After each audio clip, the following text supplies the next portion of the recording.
I thought of you because you mentioned change, right? Yeah. You know, family at 23, just turned 23. The song goes, I've grown up, I am a father now. Everything has changed, but I am still the same somehow. You know, I've never been afraid of death, but now I want to see the things that haven't happened yet. And for you being a dad, I wanted to ask you, what does that mean to you, and how has your life changed since that moment?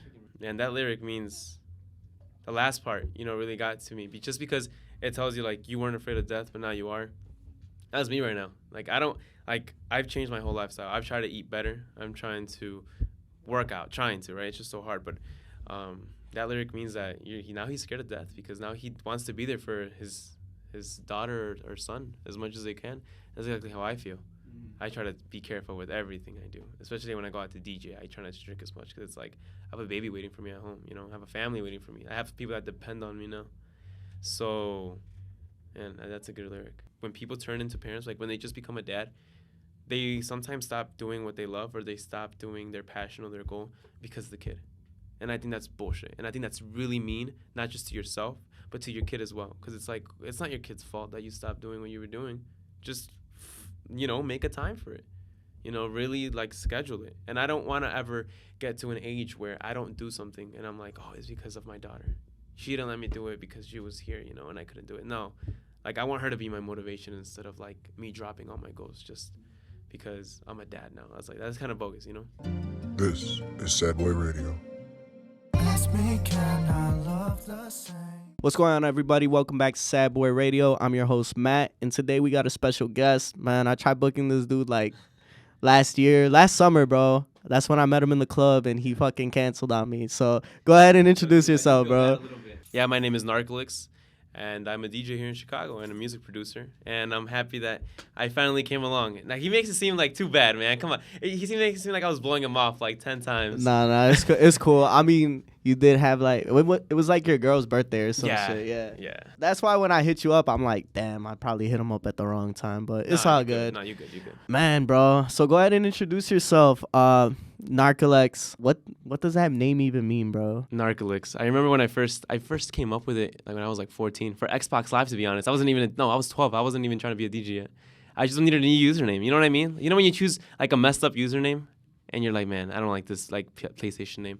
So I was reading Greek mythology, and I don't know if it's said right, but it's like Narcissus or Narcissus. Have you guys ever heard of that? Yeah. It's like about like yeah. I don't know if it's his name though. What is the story about like some dude that looks at the flower and he's like very conceited with himself? He looks at the water. I'm not conceited. That's not what I mean. But I like how the name sounded. So I tried to like put it on Xbox, but it was taken. So I just tried to like come up with something that sounded like it, but it wasn't that. And I came up with Narkalix, and it was so easy because nobody has that name, so it's just so easy to like put it everywhere. Damn, that's just fucking crazy. It's random, right? Yeah, that's random as fuck. I mean, what does the name mean to you? A lot. It's been with you for a minute. A good minute, yeah. Since I was 12, and I'm now 23. I just turned 23, so. Happy birthday, happy belated. March 14th. I feel like I don't know, man. I just feel like it's grown with me since I was, a kid to like an adult now. I feel like it's grown with me, especially like when I would first start DJing at house parties. It's like, and I would see like the name Narkalix. I'm like, damn, that's sick. And now to like seeing it at clubs, it's like, yeah, I feel like it's my little kid, Especially like when you see it on the big ass screens, like Wrigley, bro.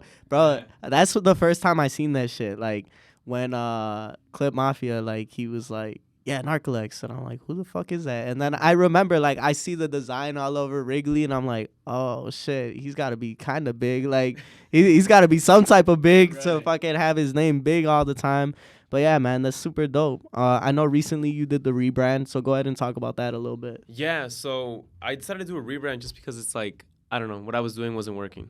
I just feel like I wasn't getting much of the noise. I wasn't making too much, like, I don't know. I just wasn't getting a lot of the traffic that I expected to make.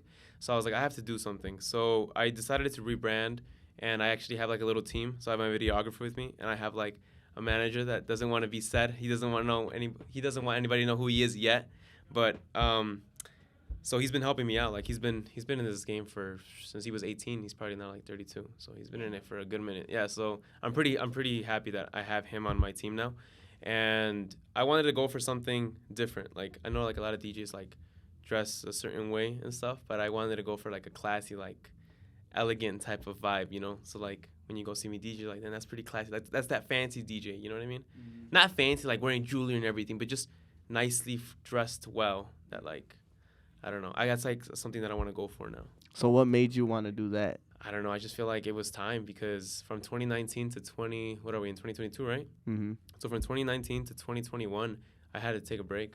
So I feel like my traffic, the momentum, especially with COVID, slowed everything down. But even then, I feel like it kind of just backtracked me instead of like pushing me forward.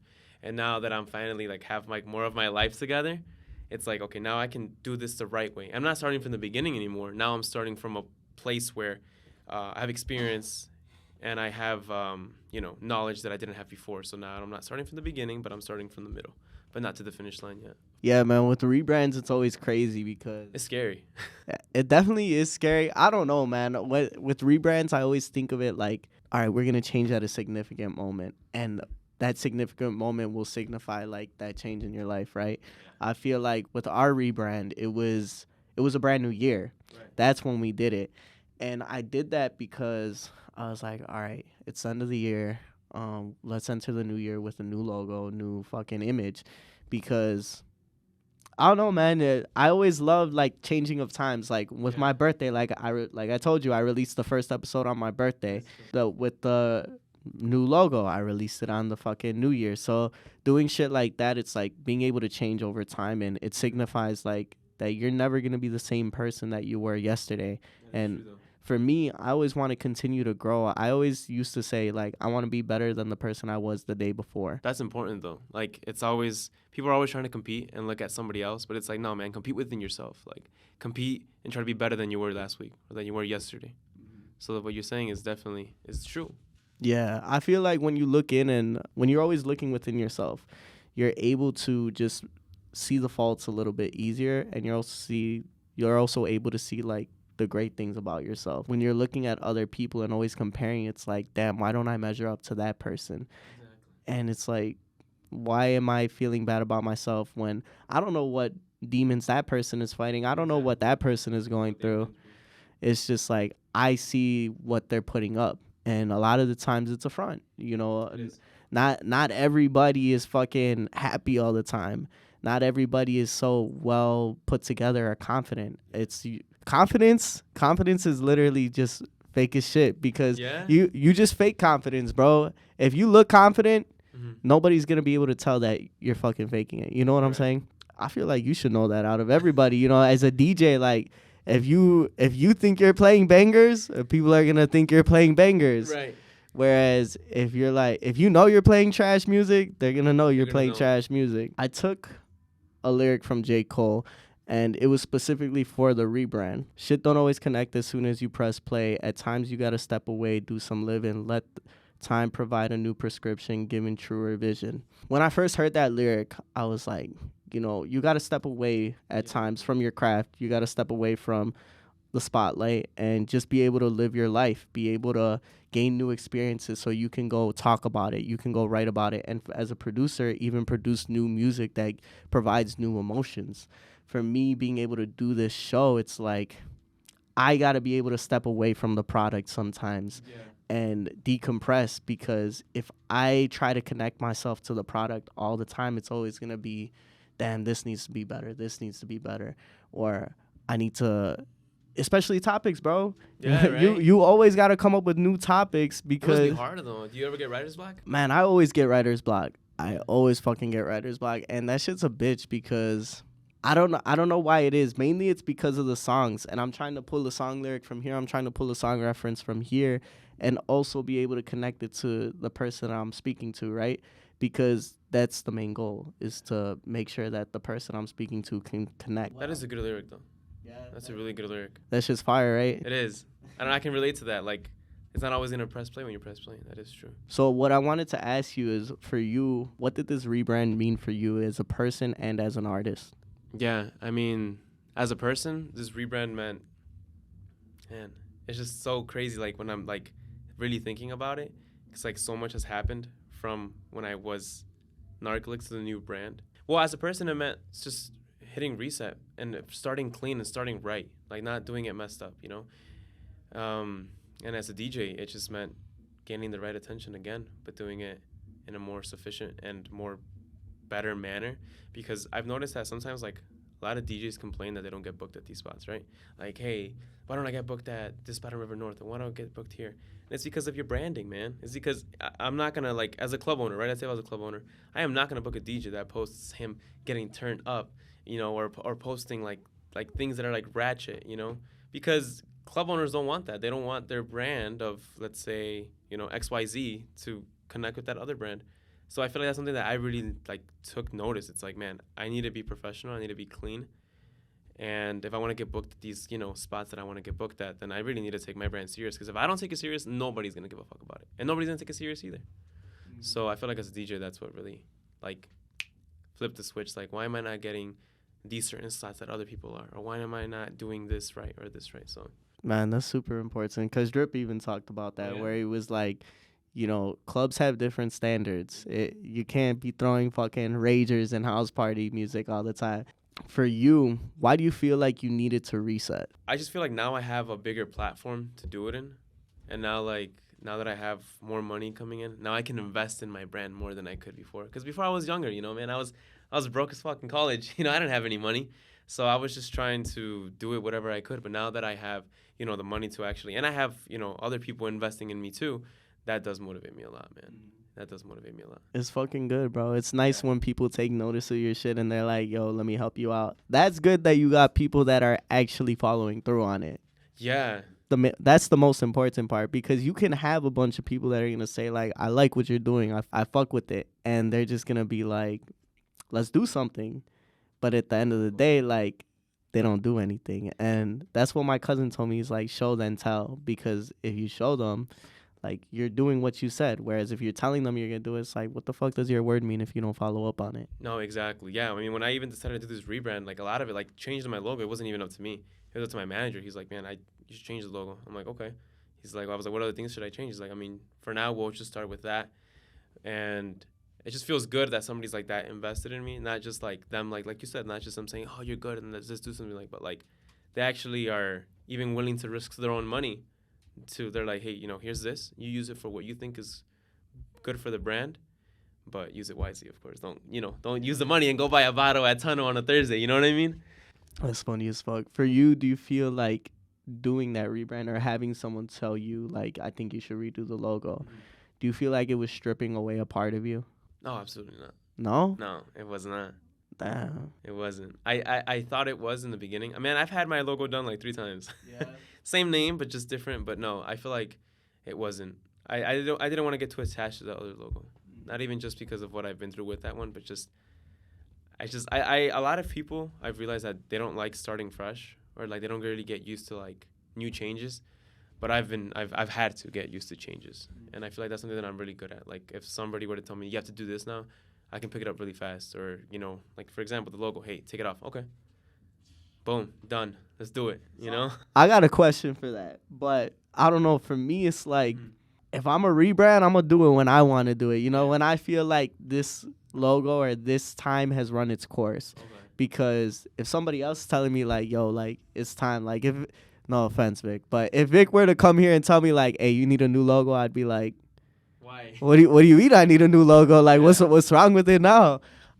That's just how I think, you know, because for me, like I said, a lot of the times when I do anything like a rebrand or if I do anything like I'm releasing shit, I do it at a significant time for me. Yeah. So, I don't know, probably like in a year or two, I'll be like, damn, let's change up the logo. Or maybe even a couple months. But I feel like my logo signifies like, even now, I don't feel like the logo fully signifies where I'm at now.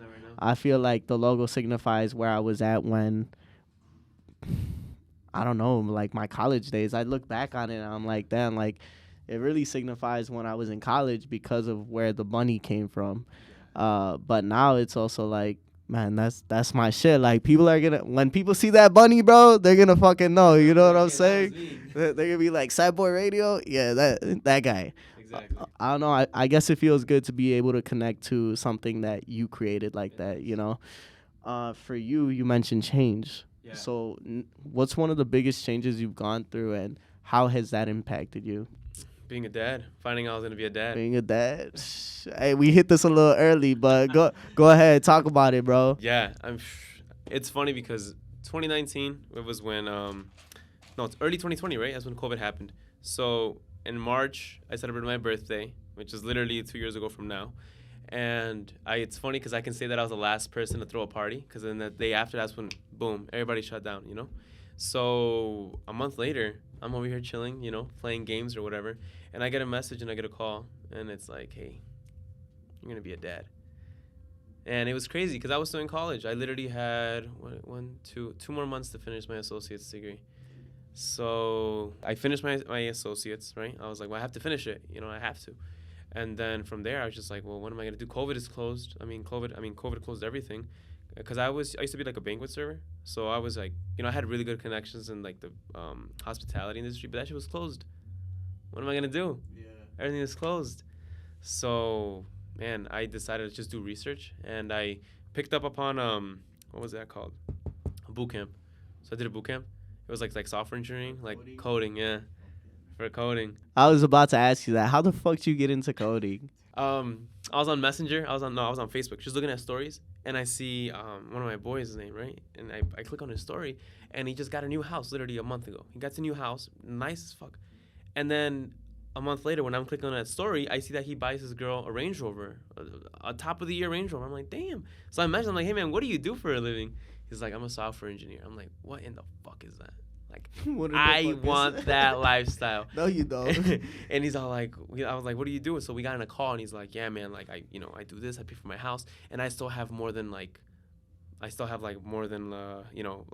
all the bills are paid, and I still have more than half of my money just to do whatever I want with it after everything is paid. I'm like, damn, must be nice, you know? But then I was asking him, I'm like, okay, well, besides the money, like, how is it? And then after that, I just started researching. And I told my mom, I'm like, hey, I'm going to do this. And she's like, you don't want to finish school? I'm like, I don't have time to finish school right now. Like I don't want to be at a job where I'm working all the time, and then I only come home to see my baby for 2 hours and she's got to go to sleep. You know what I mean? Mm. So then I just decided to pick up this boot camp. So from like July till December, I was locked in my room Monday through Friday from 8 in the morning till 8 p.m. coding. Just imagine, man, summer, your parents are outside cooking, and I'm just locked in the room coding every single day. That's a sacrifice I had to make. I stopped DJing. I stopped making music.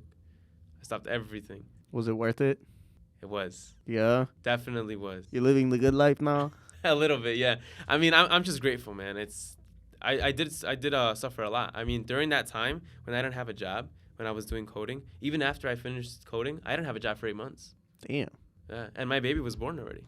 Like, a lot of people don't realize it. Like, they're like, now they see me and they're like, nah, you're doing good. I'm like, yeah, like a year ago, man, I was working Amazon Flex, you know, I was doing Instacart, making $50 a day. Yeah. I was struggling out here. But I was broke. Yeah, I was broke, man. I came from the slums, right? I was in the trenches. Exactly. So for 8 months, man, like, you know, I'll even show you after the interview. I had sent 400 resumes, and 399 said no. Yeah, they said we picked somebody else, a new candidate. It'd be like that out here. When it comes to jobs, bro, I guarantee you I applied to at least 100, right? Yeah. And I don't think I ever got a call from one of them. The only calls I ever got were to be a teacher. And I don't understand it because my degree's not in teaching, right? So in psychology. They thought you could read the kids. Bro, I got hired to be a preschool teacher twice. And then I got hired to be... That must have been amazing, though. I mean, I didn't take the job. Oh. Yeah, no, I didn't take the job. Diapers and me, that's a negative from me. Yeah, not I. But substitute teaching, you know, you get to go show up. I don't know, man. These kids have like a mentality like, fuck this dude because he's a sub, right? I used to have it. I wasn't addicted to them, but I was like, man, you're a sub, you know? And I'm like, bro, like, why? I tell them, I'm like, tell me why. Like, why are you doing this? Because it doesn't make sense. I tell them, I'm like, make it make sense. It's because they think that you're not going to get them in trouble. That's the only reason why. I was like, you're a sub. What can you really do to get me in trouble? But you can get them in trouble. Yeah, I mean, you can. But I'm like, bro, like, I really don't want to get you in trouble. That's the thing. It's like, I don't want to get you in trouble. But if you make me get you in trouble, like, you really had to do it. And that's low-key what I told the kids today. I'm like, yo, like, if you make this harder than it has to be, you don't got to answer to me. You got to answer to your teacher tomorrow when your name's on a sticky note.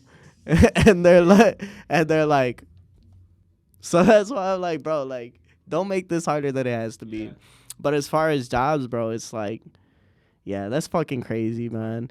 But yeah, like I said, you're living the good life now, bro. When I saw you were a software engineer, I was like, this man's smart as fuck. I'm like, how, bro? That's why I thought you were old as fuck. Yeah, man. I don't know why a lot of people think of it, man. I feel like I should shave off the beard or something. Maybe I thought you were like 27, 28, bro. And I was like, this guy is like smart as shit. Software engineer at 23.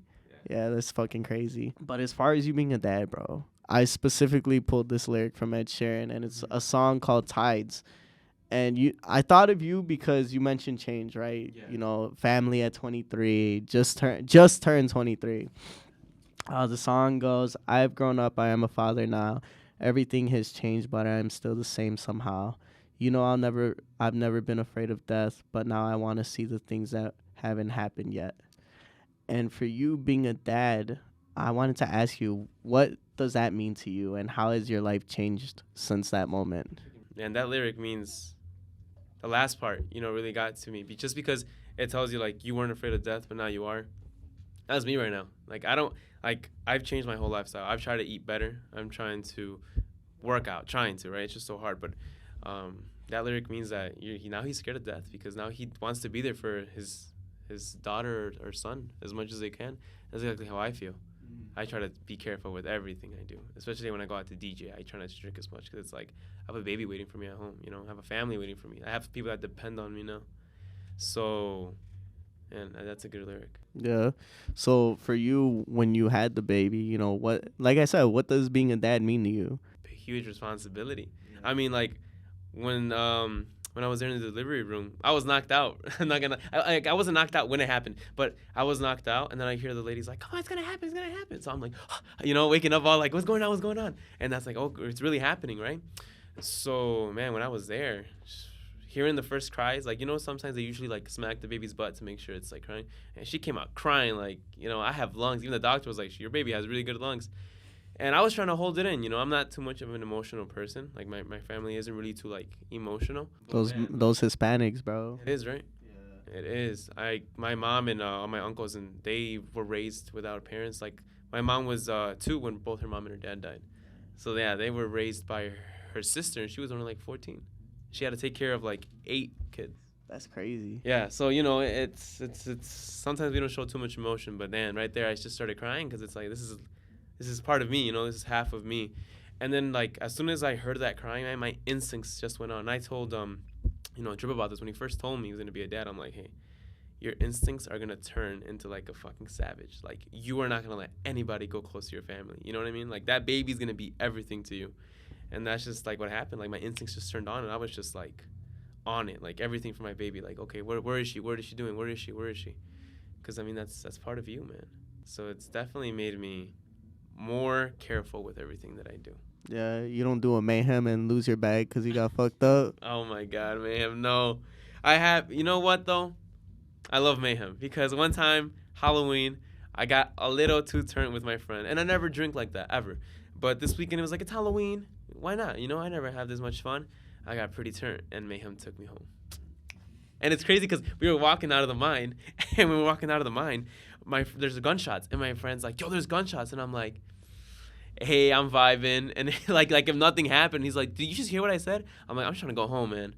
So thank God for mayhem. He did take me home. I feel like nothing good ever happens at the mine. Like, I tell people this all the time. You gotta be super fucked up to like enjoy the mine. Yeah. Cause I be seeing some ratchet ass shit at the mine, bro. Man, like, you don't even want to know. I'm scarred, bro. I don't even want to know what you've seen because I'm sure you've seen worse. I actually, like, right now that you see, like you said, like, I've seen worse. I was doing this thing back in the day where I would do, like, views from the booth. I'm probably going to, views from the booth. I'm probably going to start doing that again for TikTok, maybe. But I would tell stories of, like, what DJs see from the booth. And interesting stories, man. Yeah, give us one of those, bro. The most craziest one is I was DJing, and I see a couple, and I see the girl's the girlfriend. She brought her girl with her, right? So, the couple's dancing, and the girl's just, vibing, I guess, by herself, trying to, like, dance with them, but obviously giving them their space. And then I see the girlfriend go to the bathroom, right? So then she walks to the bathroom, and I'm like, okay, whatever, you know? And then I see the boyfriend turn around and just start making out with his girlfriend's girl. And they're going at it. I'm like, damn, like, you guys were waiting this long for this, right? And as soon as, like, the girl sees her, like, you know, her girl coming, she, like, pushes him off, and they just act like nothing happened. I was so close to getting on the mic and being like, hey, I saw that. Come on now. But it's like, yeah, it's none of my business, you know? Hey, these hoes ain't loyal, bro. Yeah, but that's probably one of the most, like, exciting ones that I've seen. Bro, I seen this dude dancing with this girl, but like they weren't even dancing, bro. Like this dude was pulling the girl's hair, Hey, yo. like in the mind, bro. I'm like, bro, like pull out. I'm like, what is going on, bro? They're about to do a whole little video right there. Whole man. ass Some video, amateur bro. shit at the club. They fucking say, don't let them be 5 cameras catch you. For real though. So let's go back, right, man? Being a dad, you know, it really does change you, and I mean, I can't fucking say I know that shit, thank God, right now, right? Knock on wood. But how has your choice to be a DJ impacted your family? Yeah, it's been kind of hard. I mean, I've asked when I first like started DJing again. That's when my baby was 5 months. So I asked like a lot of DJs that were dads already. I was like, well, how do you do it? Both said the same answer. It's like your partner. Like as long as you have a good partner, you'll be good. So it's been kind of stressful because sometimes like, you know, my girlfriend is like, man, like sometimes I get lonely at the house. You know, you're DJing on the weekends and stuff. So it is a little difficult. But at the same time, you know, she did meet me as a DJ and she knows that I love doing this. And it's like, you know, I don't just do it for fun, but I also get paid for it. You know, put some food on the table, helps us, you know, pay for extra things. But it is difficult, man. I remember when I was DJing Thursday, Friday, Saturday, and Sunday. It was hard, just because I want to see them as much. I mean, I would see them during the day, but, you know, they also want to be there with me during the nighttime, you know? So it has been difficult. Right now, it's getting much easier, though. It's really much easier. Yeah, now we're getting kind of comfortable with how it is and stuff, so. You know, I haven't even asked you because I feel like this is one of the most important questions, especially since you are a dad, you got your regular 9-to-5 job, you know. What is it that makes you keep DJing? I forget about every problem that I have when I'm DJing. You know what I mean? It's just really like, I don't know. I just feel really happy when I'm DJing because I forget about everything. I'm just enjoying the music. I love people making them dance because of my music, even if, you know, I'm making boyfriends jealous. This happened before, man. Like sometimes like their girlfriends are DJing or like dancing and they're like, woo, woo. And the boyfriends are like giving me mean looks. It's like, hey man, I'm just a DJ, man. I'm just making me like, why are you mad at me, you know? I'm just here so I don't get fined. Exactly. What was the question again? Sorry. What makes you continue to be a DJ? It's just a passion of mine that I love. And I've been doing it since I was 14. I remember when I first got my turntables, I was DJing in my room alone to nobody. And it's funny because I would like close my eyes and I was like really into like EDM. That's when like EDM was like popular, like Martin Garrix and stuff, right? So I'd be in my room, close my eyes and be like 1, 2, 3, 4, 4, 4.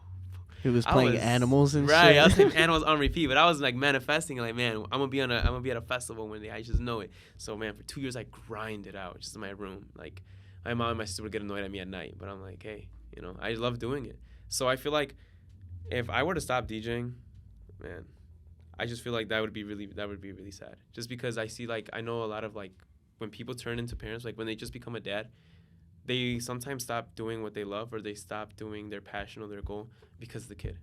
And I think that's bullshit. And I think that's really mean, not just to yourself, but to your kid as well. Because it's like, it's not your kid's fault that you stopped doing what you were doing. Just, you know, make a time for it. You know, really like schedule it. And I don't want to ever get to an age where I don't do something and I'm like, oh, it's because of my daughter. She didn't let me do it because she was here, you know, and I couldn't do it. No, like I want her to be my motivation instead of like me dropping all my goals just because I'm a dad now. I was like, that's kind of bogus, you know?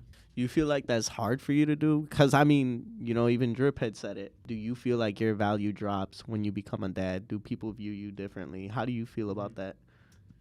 I've never really thought about that. You know, I know some people are surprised and they know that I'm a dad. I don't know. I feel like it makes me look more responsible, I guess. Maybe, you know, makes me seem like I have my shit together.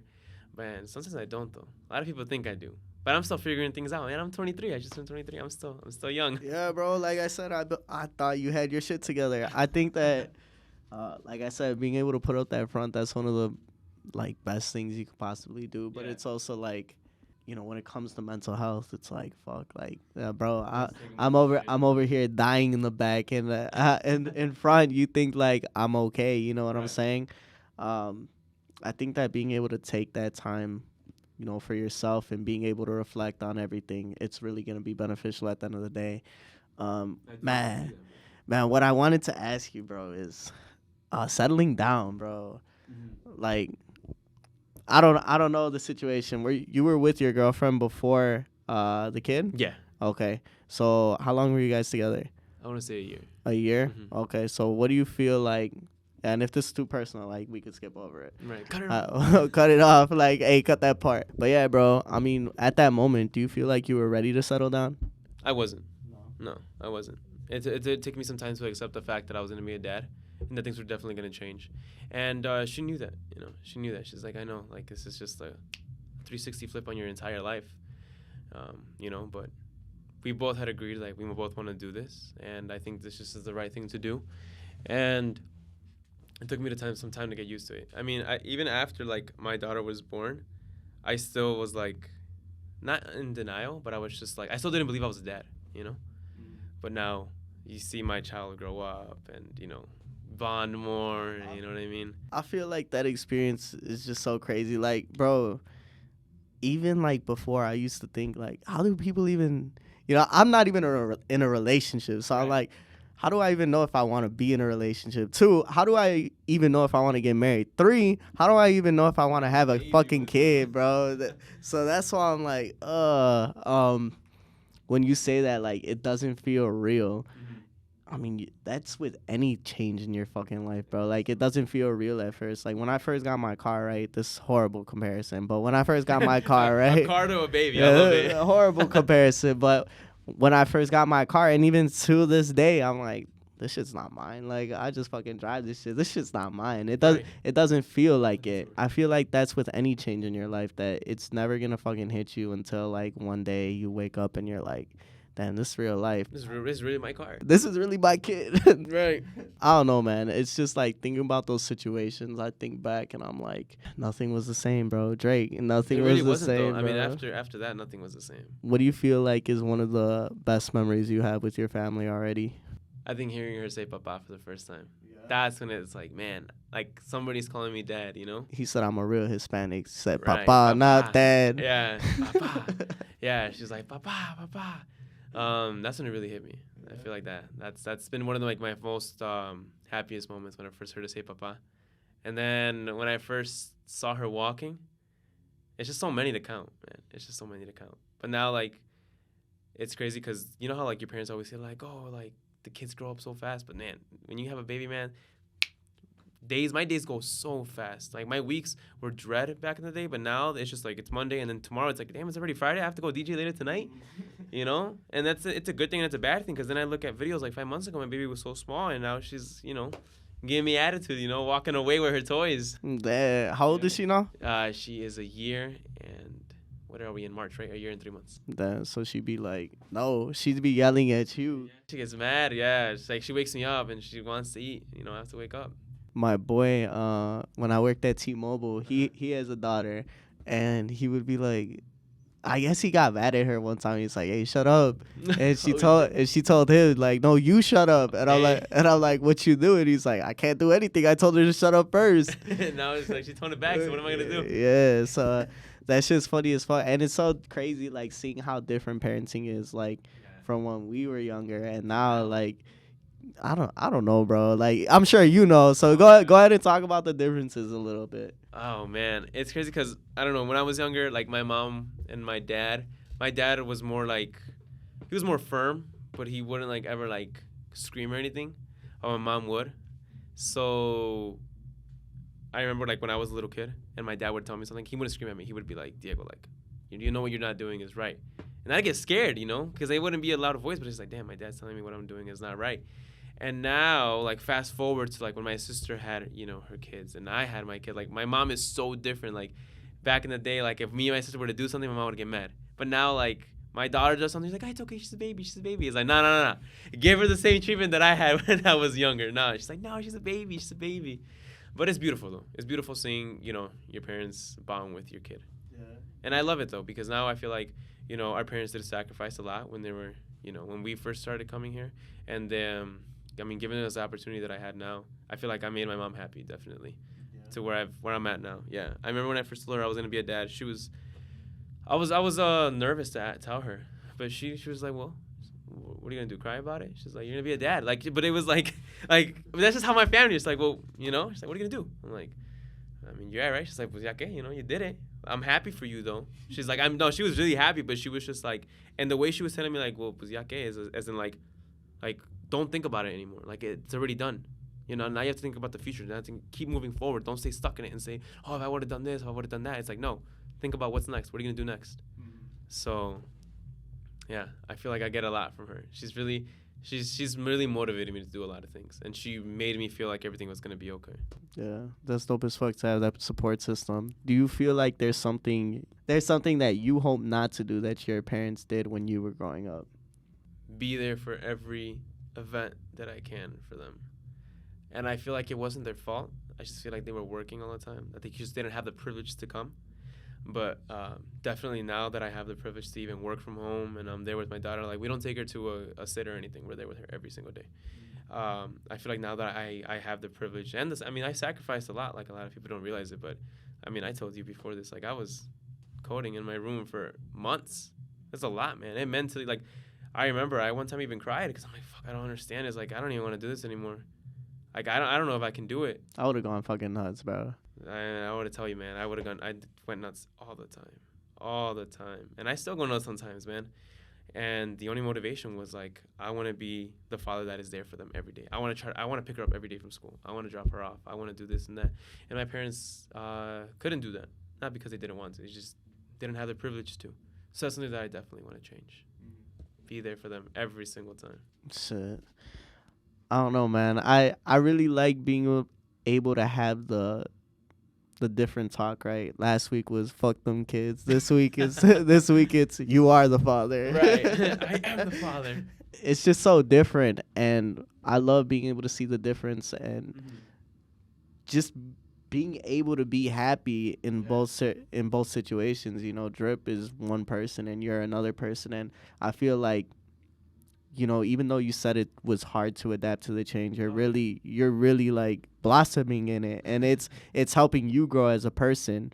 Last question I got for you. Well, last two questions. Yeah. What was the hardest part about the change for you? Having to be an adult, having to grow up. Yeah, nobody wants to grow up, bro.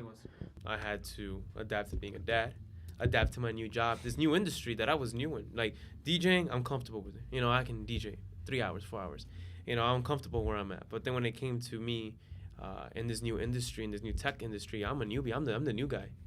I have no clue what the fuck I'm doing, I'm 20 years old. Yeah. So I feel like that's a lot. Adapting to everything. And then, last year it was like, being a dad and then finding a job. No job for 8 months. Finally getting the job.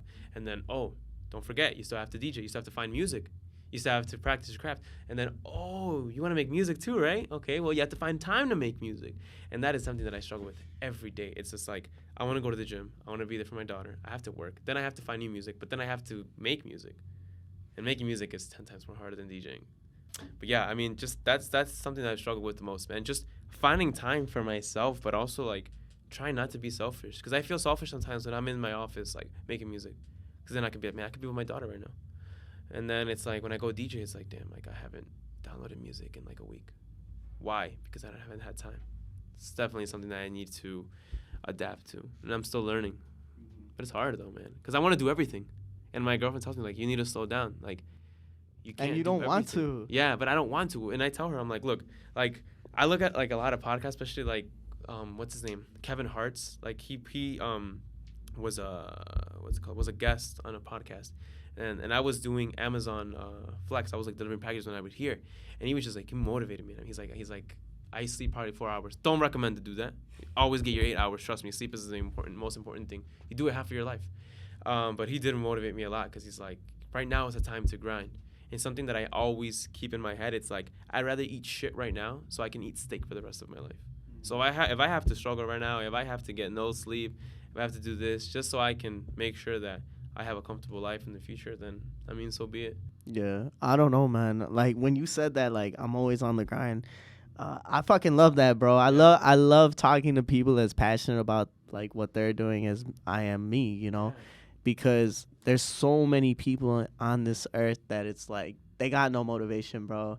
And I've had conversations with adults where they're like, yeah, I just wasn't motivated enough to do this in my life. And I'm like, And they're comfortable with that, right? bro, imagine saying that. Yeah. Imagine waking up one day and being like, I just wasn't motivated enough to do it. It's like, but you could have been. You literally, all you had to have done was try harder. Yeah, try harder. And, a lot of people always say, like, a lot of people aren't afforded the privilege that I have or somebody else may have, that they're able to go and do it. But for somebody to say, like, oh, I wasn't motivated enough, Or I it's didn't like, even attempt to try it. exactly. It's like, bro, like, really? Like, you're comfortable with that? I don't know. It's like this, sorry to cut you off, but like, let me ask you a question, all right?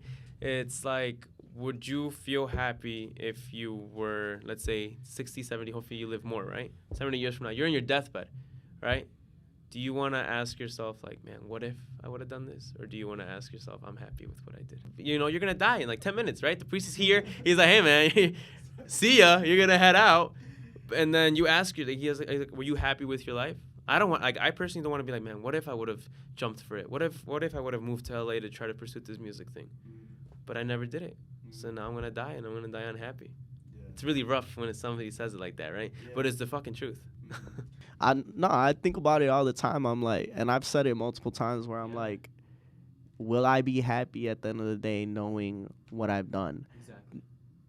My thing, bro, is like when I die, I want people to remember what I did. And I always think about that. I'm like, these people are going to know. And even today, like, bro, every day I think about this shit, I'm like, how can I get people? Okay, now people in Chicago are starting to notice, like, Sad Boy Radio, right? How do I get people in other cities to start taking notice? Like, yo, like, this guy, Sad Boy Radio, he's doing some shit, You're going to be the next Nardwuar, dude. He's huge. Hopefully. Bro, I still haven't watched a Nardwuar video. Everybody always says Nardwuar, and I'm like, bro, I've never even watched the video. But as far as that is concerned, right, I think, like, no, I don't want to be the person that says what if, right?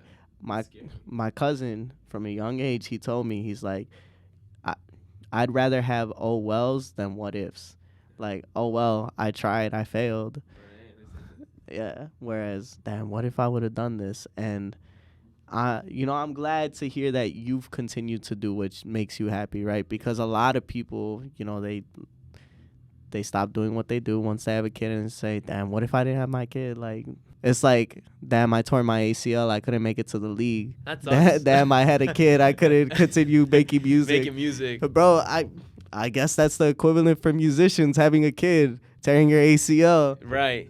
And I've seen a lot of producers, have even the DJs in Chicago, I guess, music producers, DJs, have a kid, and I look at their profile, and they're older, they stop making music, but they just don't look too happy, They're always like, there's this one DJ, right? I forgot what his name was, or maybe I do know his name, but I'm not gonna say it. But he's always posting stories from like 2016, like, oh, look at me at this venue, or 2017, like, oh man, I was killing it. It's like, man, like, that's cool, but like, why didn't you continue? You know what I mean? Like, stop reminiscing in the past. It's the past, man. And I don't want to do that. I don't want to be thinking about, man, 2019, I was over here, not having a baby, I was DJing. I don't want to do that, man. I want to do it all the time. I saw this video where it's like this DJ brought his daughter in his first festival ever. He brought his daughter to the booth. I mean, to like, the big festival booth. And, she was like, her hands up in the air. That's something I want to do. Maybe not today, maybe not tomorrow, but maybe 10 years. I don't know. Overall, what do you want to accomplish with DJing? I definitely want to be worldwide. Not like, and I don't even want to like fully focus. Mr. Worldwide, bro. Mr. Trio, what is it? Trio. What does he say? Mr. Worldwide, 305. 305, right? Yeah. Dímelo, papi. No, I want to be a musician, man. Like, I want to be like an artist. Like, that's what I want to accomplish with DJing. And I remember my manager asked me, like, okay, what do you want to do? Like, what's the whole point of us rebranding? Like, what? Like, for what? I'm like, well, I definitely want I want people to come and see me, not to come to the club just because, oh, cool, some DJ from Chicago's playing. All right, cool, whatever. I'm still going to go and hear the same music. No, I want people to go and be like, oh, this guy is playing. I want to go pay to see him. You know, because people as an artist, they go to see you to pay. They pay to see you to hear you play the music that is yours, not to play other people's music. Yeah. So as a DJ and an artist, I definitely want to expand more than just Chicago, man. Chicago's amazing. I love it. Chicago's amazing. I think we can both agree on that. But I feel like there's so much more out there. No, totally, bro. There's so much more out there. There's so many artists out here. I've already interviewed somebody out in LA, like through Zoom. But definitely the environment here is so much more intimate. I feel like going out to LA, no offense to all the LA people, but I feel like if I were to go out to LA and be like, yo, I got this podcast, you know how many other people are doing podcasts? Yeah. Not the same exact shit as me, but it's like that person's gonna be like, so like, well, what makes you different? Right. And people out here, like, everybody knows everybody out here. Yeah. So people that know the product already, they already know what's different about me than somebody else, right? I did have one last thing I wanted to mention about the parent thing. You know what? I was thinking about it the other day. Cardi B, bro, she has not released an album since she had her kid. She hasn't? No. She's released, like, singles here and there that's kept her relevant. But now, like, I've gone back to her music, and I'm like, it was pretty solid, right? Mm-hmm. But it's like she hasn't released shit since, what was it, 2018, 2017, when I Like It came out. She hasn't released an album since then. So it's like, bro, having a kid really does, like, derail shit. As much as, like, you don't want to say it, it's like, yeah. I was just thinking about that the other day. I'm like, damn, that's fucking crazy. Like, you would think that she would have had released some shit by now, right? Hire a freaking nanny to take care of the kid while you're at the studio, right? And the crazy thing is, like, she said it. I found out I was 3-4 months pregnant. I grinded. I made that album, and that was it. So, like, she was pregnant when she made that first album. Right. So had she, like, not gotten pregnant, who fucking knows what her career would have looked like, right? I didn't know that, man. Yeah, shit's crazy, huh? I don't want to be Cardi B. You don't want to be famous, bro? No, I don't know. Shit, Cardi B was one of the most famous artists for a fat minute. Yeah. Hey, I'm not saying Bad Bunny wouldn't have blown up had he not hopped on that song, but that song definitely helped his career. Like, that shit fucking threw him into a new stratosphere. It's so crazy, man. Everybody now that, like, you know, Bad Bunny came, it's so crazy because I don't know if you guys, like, know this, but he was at Volcan, I think, like 4 years ago. Yeah, I heard. He performed at Matchin' too, right? I don't think so. I think it was. Don't quote me, but I don't think he did. But I know he was at Volcan, and tickets were like $20, I think, or 18. And the guy that I told you about earlier that wanted me to make his website, he actually booked him. Like, he was the first person to book him, and I think Osuna too here in Chicago. So he booked him, and I asked him recently because he also DJs on Fridays and Saturdays with me. And I asked him, I'm like, dude, like, how do you feel? Like, you know, being the first one. It's like, man, shit, you know, I could say I did it first. I'm like, damn. But as another artist standpoint, like seeing like Bad Bunny blow up from like Volcan to fucking Allstate Arena, it's cool. Anyways, last question, bro. What song would you dedicate to your daughter? This is the bad thing about not hearing too much music with lyrics. Played yourself. I did. I'd probably dedicate this one song that she likes. It's not like emotional or anything, but it's called Who I Am. And I played it all the time, so we wouldn't play her lullabies. I would always play her, like, my music. So she... I mean, I don't want to hear that shit, you know? So I always play my music, and she knocks out to that only. She doesn't knock out to the lullabies. She goes to sleep with that. So I would probably dedicate her Who I Am by Milan, because every time I play it, she's always like this. She'd be vibing, yeah. Especially, like, now that I started making music again, she, like, dances. So it's like, that's amazing. So now it's like, if she doesn't dance, then I throw the whole fucking project away. Fuck this project. It's ass. Fuck this song. It doesn't make her happy. Yeah, it doesn't make her happy. Shit. Well, I appreciate you coming on, bro. I feel like we had a really dope talk. And I feel like, bro, had they seen what we were talking about beforehand, that shit would have been even better. I know, right? Shit. Man, part 2 soon. For real. Part 2, he's going to reschedule like 5 times. Yeah, 5 more times, maybe. In 3 years from now. Shit. Well, I appreciate it, bro. Oh, yeah, man. Thank you for having me, and thank you for being patient. You know? Of course. Hey, bro, life happens. I understand. So it'd be like that sometimes. Make sure you check out Narkalix. There you go. That's your Instagram too, right? Yes. All right. Narkalix on Instagram. Make sure you like, comment, and subscribe. That's going to be it for Sad Boy Radio. Peace out. This is Sad Boy Radio. Broken pieces, who's to blame?